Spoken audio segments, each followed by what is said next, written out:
L'Epic Avenger, le jour du jugement dernier. Alors, du Roger Stern, du Bob Arras, du Tom DeFalco au niveau du scénario et du David Michelini, et du Steve Englehart. Ah, il y a tout ce monde-là. Ah ouais, quand même. Et au niveau du dessin, donc, du John Buscema, du Bob Hall, du Marc Silvestri, du Keith Pollard et du Al Milgrom. Alors, il y a beaucoup de choses dans cet album. Il y a d'abord tout l'arc des Avengers suite à l'état de siège où Hercule est dans le coma et où les dieux de l'Olympe sont pas vraiment contents. Donc ça contient l'arc en intégralité qui fait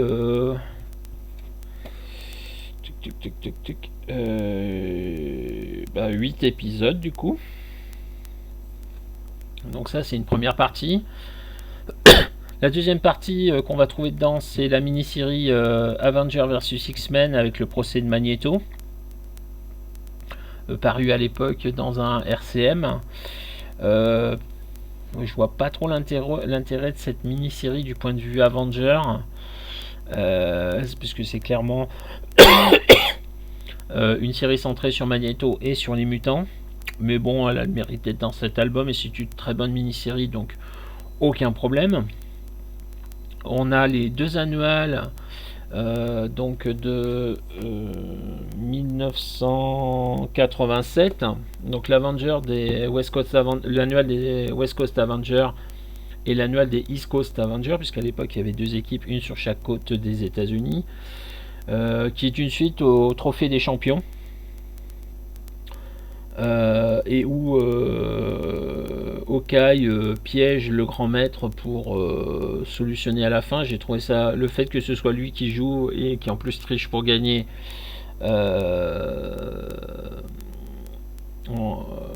j'ai trouvé ça très sympathique. Et pour finir, donc il y a le Marvel Graphic Novel Emperor Doom.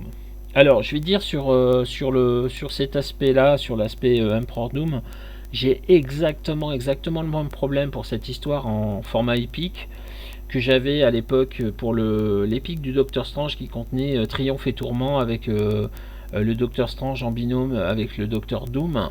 Alors à l'époque, les dessins de Mignola au format classique, ça m'avait chagriné énormément de changer de format de lecture sur des planches que je connaissais aussi bien.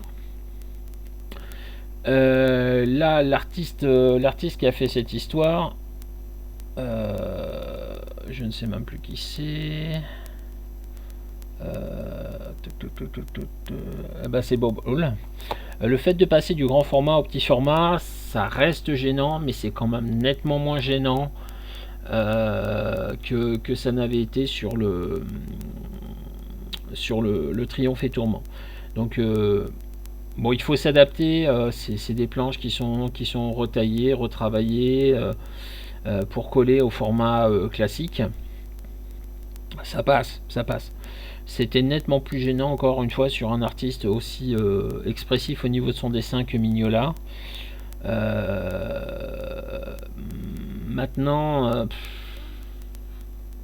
foncez, parce que le seul reproche que j'ai à faire à cet album-là, c'est que c'est pas le précédent avec État de siège, parce que État de siège est une histoire tellement géniale, tellement fabuleuse, que j'aurais préféré avoir État de siège en épique que d'avoir le jour du jugement dernier. Maintenant, ça reste de la qualité. Roger Stern fait un boulot génial au niveau du dessin, du scénario. Les dessins de John Buscema sur la partie série régulière sont vraiment géniaux. Voilà, on retrouve Thor au moment où il a son armure à cause de ses soucis avec Ella.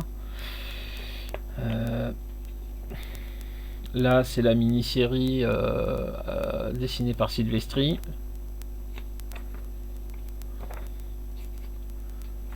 Donc là, encore une fois, c'est très bien. Un Silvestri, franchement,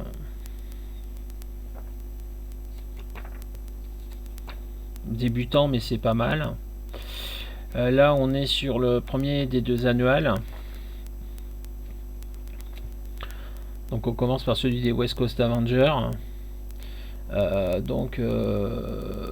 Avec les dessins de Al Milgrom. Et le deuxième annual qui est plus loin.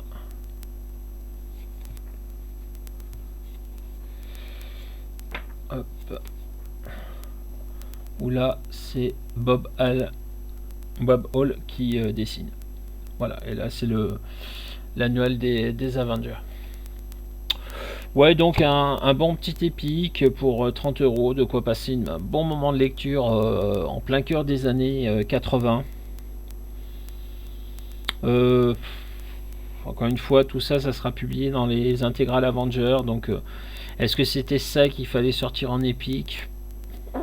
Je sais pas. Et à vrai dire, il n'y a plus question d'avoir le débat puisque la question a été tranchée par Panini. Ils ne feront plus d'épique.